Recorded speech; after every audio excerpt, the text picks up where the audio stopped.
Topaz. I love that one. And it smells amazing. It says manifesting abundance. We all need some more abundance, right? So I spray this in prosperity on me every single day of my life. I'm not called prosperity people, get it?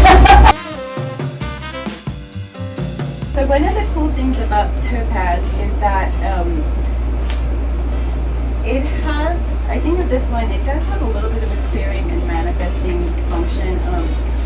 I think of this one kind of like how they say Buddha had the aura of a giant football field, right? And when people came into his space, that didn't soften or change. And Topaz has this function to it that it helps you to like mitigate lower frequency energy. So like let's say you have to deal with a situation that's negative, like you're on Housewives and like you're in a in a trauma, and you've got to like be able to, you know, stay like grounded. It's not like a clearing spray in the sense that it's taking it off, and it's not like the guardian angel that's more like a buffer that's like cutting the charge between you and that person.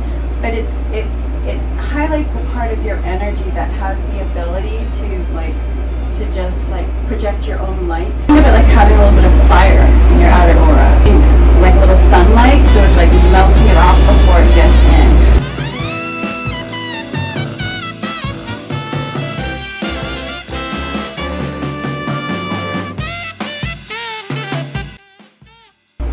And when you're coming from that space of light, then you don't get caught in those like lower frequency, yeah. It just burns it out before it gets to you.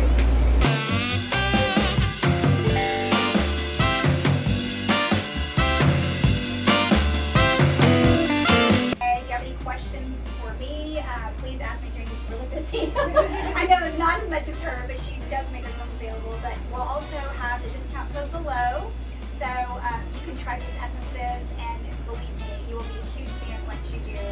I even just a little side note.